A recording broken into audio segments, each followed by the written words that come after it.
May buntag dira sa inyo Nay. Ay, may buntag. Kami day taga Spamas Malita, estudyante day mi sa Spamas Malita tenan. Pwede ba mi maka-interview sa inyo about sa history sa Barangay Pungpong? Yung gusto may balan diri sa Barangay Pungpong. Kanina si Odo, gano'n naman siya nagpuyo diri sa among barangay. Siya da, gano'n may balan sa Barangay Pungpong.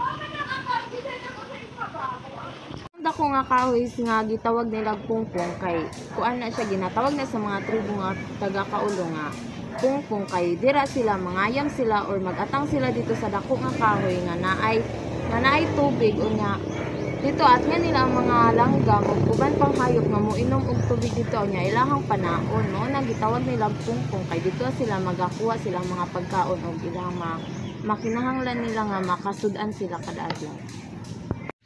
Katong kahoy nay nga gigikanan sa pangalan nga Pungpong napa ba na karon nay? So ang kinamo ang lugar gang nga Barangay Pungpong kay prone gyud kay ni siya sa bahagang. Ang baha kay mangarsada na siya.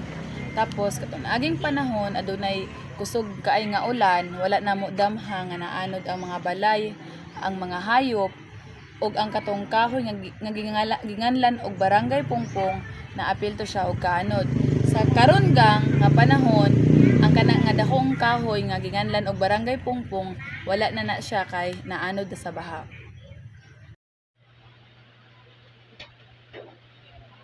The history of Barangay Pungpong. In the heart of the Philippines, nestled within the lush landscapes of the countryside, lies Barangay Pungpong, a place rich in history and tradition. Long before its official establishment on March 11, 1960, the name Pungpong echoed through the tales of the Kaolo tribe, the indigenous people who called this land their home. Legend has it that in the days of old, when the tribal siblings ventured into the forest for their hunts, they would seek refuge under a majestic tree known as Pungpong. This tree, with its hollow trunk brimming with water, became a sanctuary for both man and beast, a place where the harmony of nature thrived.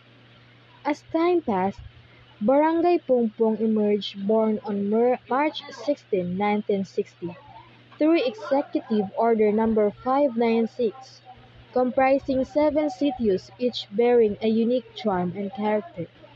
Pungpong stood as a beacon of unity and community spirit.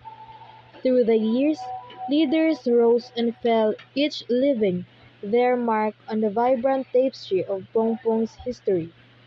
From Enrique Araneta to Rodolfo Uy, the captains of Pungpong guided their people with wisdom and dedication, shaping the destiny of the barangay with each passing turn.